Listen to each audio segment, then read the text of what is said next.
Willy, l'entretien de la matinale.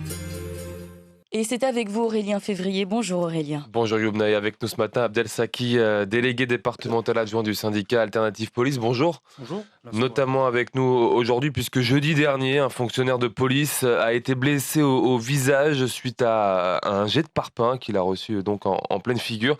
C'est le 11e policier blessé cette année en service. 4 interpellations ont lieu le lendemain par les effectifs de police, 4 mineurs qui ont reconnu les faits. Et alors que vous, policiers, vous attendez à des peines exemplaires, eh bien, ce n'a pas du tout été le cas, surtout alors que le week-end était marqué par la visite d'Éric Dupond-Moretti ici sur place. Quelle a été votre réaction? Vous avez d'ailleurs sorti un tract suite à ces décisions. Ouais, donc on a sorti un tract rapidement avec nos collègues parce que déjà, premièrement, la situation, enfin, les violences importantes que notre collègue a subies sur Tsunzu ont été, comment dire, d'une extrême gravité.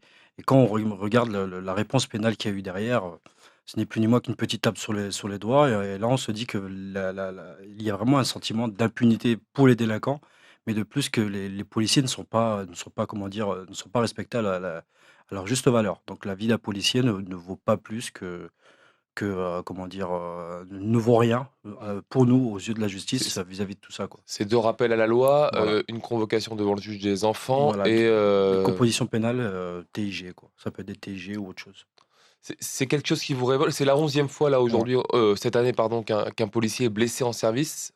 Ouais, c'est ça, c'est la 11e fois, voire un peu plus parce que faut vraiment compter comment dire, la hausse de la délinquance actuellement. Vous avez quand même pas mal d'interpellations qui sont faites, ces derniers mois par les effectifs de police sur Mamoudzou et la réponse pénale n'est pas forcément adaptée.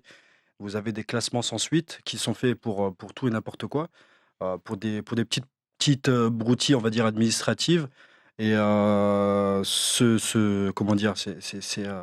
Ces classements nous donnent vraiment un sentiment de travail pour rien, si on peut dire ça comme ça. Et d'impuissance face à ce qui se passe dans la rue parce que Voilà, ouais. ceux qui sont en face de vous peuvent se sentir Ah oui, grandis par les décisions de justice. ils ont le sentiment d'impunité et comme on l'a dit plusieurs fois l'année dernière et lors de nos derniers passages, les jeunes n'ont plus la peur du policier, n'ont plus la peur du gendarme.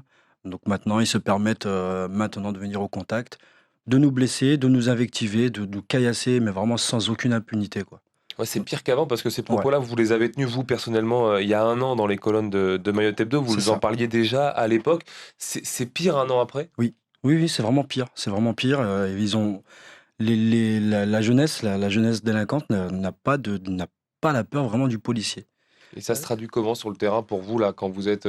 Bah, ça se traduit comment? Sur un contrôle d'identité va vite dégénérer. Ils vont refuser de donner leur pièce d'identité, refuser de parler lors des auditions en garde à vue parce qu'ils savent qu'en fin de compte, derrière, ça, ils vont ressortir le plus rapidement possible.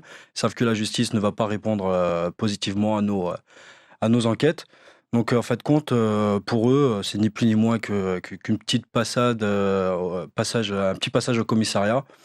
Voilà, une petite formalité administrative, ils vont ressortir. Et quand vous exécutez des contrôles d'identité sur le terrain ou que vous êtes amené à interpeller des individus qui ont commis des crimes et délits, ben, en fait, compte, pour eux, voilà, il y a plus la peur du policier, quoi. Qu'est-ce qui Voilà. manque pour recréer ce lien entre police et justice? Bah, déjà, il faudrait une meilleure collaboration entre les services d'enquête policière ainsi que la justice. Une vraie réponse pénale, c'est-à-dire de vraies sanctions. Là, comme on a vu pour notre collègue malheureusement qui a été extrêmement gravement blessé, et là j'appuie vraiment la chose, où il y a des suspicions de fracture au niveau du visage. C'est quand vous avez 4 personnes qui avouent lors de leur garde à vue avoir commis ce guet-apens, avoir jeté le caillou sur ce collègue, sur cette victime, parce que ça aurait pu être quelqu'un d'autre, hein. Ça aurait pu être un passant. Mais là, en l'occurrence, vous avez quand même un représentant de l'autorité publique qui a été gravement blessé. Qui plus est, en plus, ce collègue venait à peine d'être affecté à Mayotte. Donc, il avait moins d'une semaine de terrain sur Mayotte. Il ne connaissait pas la problématique du terrain de Mayotte. Et ben, en fait, compte, quand vous avez ces 4 personnes-là qui ont reconnu les faits, Qui sont toutes les 4 mineurs? toutes les 4 mineurs, bien évidemment, en fait, compte, vous vous dites, mais en fait, on a un blessé grave pour rien, quoi. On a un blessé grave pour rien. Ouais, suite à ça, on a eu beaucoup d'informations de policiers. On a vu circuler un SMS notamment comme quoi le parquet reprenait ce dossier-là. Alors, je ne sais pas si le parquet peut faire appel sur son jugement. Maintenant, de ce qu'on sait, c'est que j'ai reçu un SMS cette nuit, là, je viens de le voir. Il y a eu un appel, du procureur pour s'excuser, on va dire, de la réponse pénale vis-à-vis de notre collègue, qui comprend notre sentiment d'énervement et surtout ce sentiment comment dire, de non-écoute, si on peut dire ça, et que en fait compte aujourd'hui peut-être il verrait de façon à annuler le jugement et comment dire, reformuler ou trouver de nouvelles sanctions. Maintenant, tant que c'est pas fait, on reste sur la même sanction pénale pour les auteurs. Pour l'instant, on attend. Ce serait nouveau, voilà. Et vous, personnellement, à la police, vous demandez toujours plus de moyens Voilà. pour Bah, faire ça, face voilà. à ce qui se On passe demande, aujourd'hui dans le secteur? on demande des moyens, on va dire, adéquats à la situation. Comment dire, à situation spéciale, moyens spéciaux. Voilà. Mayotte est vraiment très, très, très, comment dire, assujetti à la délinquance. Une délinquance qui prend ampleur depuis 2018, mais de façon exponentielle. C'est vraiment un truc de dingue, si je peux me permettre. La délinquance, la hausse, elle est visible. La hausse est visible. Le nombre de victimes est visible. Le nombre d'agressions envers les forces de l'ordre sont visibles. Les VU, donc les violences urbaines, sont de plus en plus, sont limite hebdomadaires, quoi. Si vous n'avez pas une ou deux violences urbaines par semaine, c'est qu'une semaine, elle est vraiment très calme. Donc, on a eu la chance d'avoir le raid, hein, le raid central, donc vraiment le raid de Bièvre parisien. Sur place, effectivement, on a remarqué que ça a fait son effet. C'est très bien. Le problème, Même pour une semaine? Parce que ouais, ça a duré une semaine. c'est ce que j'allais dire. Ça a duré une semaine. En plus de ça, nos collègues surentraînés étaient là lors de la première semaine de congé scolaire. C'est souvent la période, on va dire, la plus calme. Maintenant, ça a permis, avec le renfort du raid, d'avoir des interpellations plus importantes, on va dire, d'avoir des opérations, on va dire, coup de poing sur certains secteurs assez sensibles. Mais voilà, maintenant, les collègues sont partis. Vous demandez à ce qu'il reste? Alors, c'est pas qu'on demande à ce qu'ils restent. Vous savez, on a des policiers ici à Mayotte. On a des policiers qui sont formés. On a des policiers, on a des unités de terrain comme la BAC. Vous avez la CDI, la compagnie départementale d'intervention, et pour la journée, qui est une unité de maintien de l'ordre. Je suis désolé, mais moi, quand je vois une compagnie départementale d'intervention faire les sorties d'école pendant que ce sont d'autres services, on va dire, inadaptés au maintien de l'ordre, faire les violences urbaines, c'est qu'il y a un problème quelque part. On ne prend pas les bonnes unités pour les mettre sur leur bonne mission. Vous voyez, voilà, il y a un cadre légal, il y a un cadre du judiciaire, les policiers, la police nationale a ses missions, la police municipale a ses missions, et on demande à ce qu'elles soient respectées. Une autre organisation en interne? Oui, que chaque policier puisse faire déjà sa propre mission. Déjà, à partir de là, la CDI doit faire son maintien de l'ordre, doit être présente sur le terrain, dans les zones sensibles. Voilà, les sorties d'école, on sait que bon, c'est assez compliqué avec comment on peut dire ça, le fait que les écoles soient surpeuplées, si je peux me permettre. Je veux bien. Il y a un gros afflux de masse à chaque sortie d'école. Vous avez en plus les écoles, vous avez des jeunes de Kaweni qui sont scolarisés avec des jeunes de Magicavo. Donc vous avez une susceptibilité d'avoir des violences aux abords de l'école. Je veux bien. Mais au bout d'un moment, il faut que chacun puisse rester à sa place. Donc à partir de là, vous avez pour les unités de nuit, vous avez les BAC nuit, la brigade anticriminalité la nuit. Vous avez le GSP, qui est le groupe de sécurité de proximité, qui est une unité d'intervention, on va dire, spécialisée dans les violences urbaines. En fait, on a ce qu'il faut. On a ce qu'il faut. On demande juste plus de moyens et un petit peu plus d'effectifs par rapport à la problématique que vous avez à Il Mayotte. manque combien de policiers aujourd'hui à Mayotte pour faire ce qu'il faudrait? Sincèrement, je pense que je vais pas vous donner de chiffres. Je peux même pas vous donner de chiffres.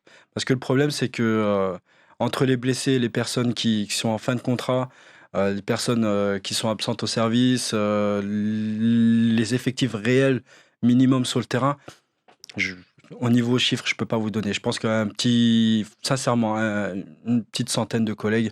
Après, est-ce que j'abuse ou pas? Je ne sais pas. Après, il faudrait voir la réalité des choses. Ça, je peux pas vous le donner.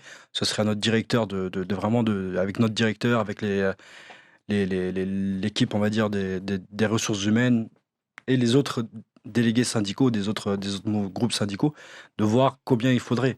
Maintenant, on a eu leur aide. Ils ont ramené des équipements un peu spéciaux propres à eux-mêmes, hein. Sincèrement, ça a fait son effet. Quand vous avez le raid qui arrive, on avait fait une opération sur Tsunzu où on a été aidé d'un drone pour aller interpeller des individus. Là, à partir de là, je vous assure que nous, policiers de terrain, moi qui suis actuellement au GSP, quand on voit ça, on se dit mais c'est magnifique. Mais c'est une fois dans l'année, ça.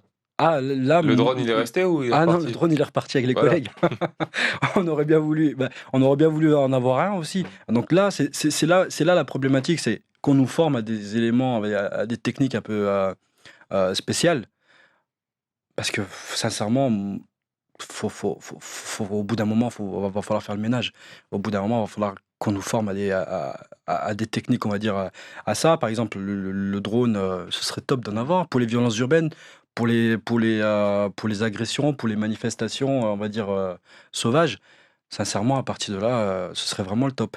Et il y a encore de l'armement. Après, là, on rentre dans du technique, mais quand vous avez, par exemple, on prend le cas de Mtsapéré, quand vous avez des délinquants de certains villages qui viennent sur Mtsapéré se battre. Donc nous, on intervient comment? On repousse les individus, mais pour repousser les individus, parce que c'est ni plus ni moins que de la bataille à distance, hein. On n'est jamais au contact avec les jeunes. On est à peu près à 100, 150 mètres. Par contre, ils arrivent très bien à jeter des cailloux, mais nous, pour les repousser, pour les dégager de là, pour libérer la route, on est obligé de balancer des grenades lacrymogènes. Et les grenades lacrymogènes, nous, on est habitués, policiers de terrain, on est habitués. Les jeunes sont habitués parce que maintenant, ils ont commencé à s'équiper de lunettes et de t-shirts pour se boucher le nez et la bouche. Mais qui en paye le prix? Ce sont les habitants. Oui, oui. Voilà. Et je pense qu'il y a d'autres moyens d'intervenir sur place, comme de l'armement non létal à cartouches en caoutchouc, quoi. Voilà, donc après, là, il faudrait vraiment faire une table ronde avec les bons. Encore des assises. Voilà. Enfin, entre policiers, pour l'armement, hein, je parle au sein de la police. Moi, en tant que délégué et représentant du personnel, au sein de la police, il faudrait qu'on ait vraiment une table ronde pour la formation, pour l'équipement et pour les interventions sur le terrain. Vous en parlez de votre directeur, là, Laurent Simonin. Il a pris ses fonctions à Mayotte il y a quasiment un an, jour pour jour, c'est le 23 mars. Quel bilan vous faites, vous, un an après son arrivée à Mayotte en tant que directeur territorial? Pour l'instant, le bilan, faudrait que je mette vraiment le nez dedans. Mais après, de ce que j'ai vu, il y a eu quand même pas mal de recrutements. Après, ça, j'ai pas vraiment fait. Sincèrement, je vais pas vous mentir, j'ai pas fait vraiment le bilan. Après, de ce que je sais, c'est qu'il a quand même renforcé pas mal en concordance avec le commissaire du commissariat de Mamoudzou. Il a renforcé les unités de voie publique, donc le GSP, les BAC, de façon vraiment à lutter contre l'anticriminalité, quoi. Donc à ce niveau-là, pour l'instant, c'est ce qu'il fait. Il met un point d'honneur pour faire baisser le taux de délinquance. Après, pour tout ce qui reste, police aux frontières, il faudrait vraiment qu'on mette le nez dedans pour voir. Ça marche. Merci beaucoup, Merci à Abdel-Zaki, d'avoir été l'invité de Zakuelis. Maintenant, on rappelle que vous êtes le délégué départemental adjoint du syndicat Alternative Police. Merci à vous. Merci à vous.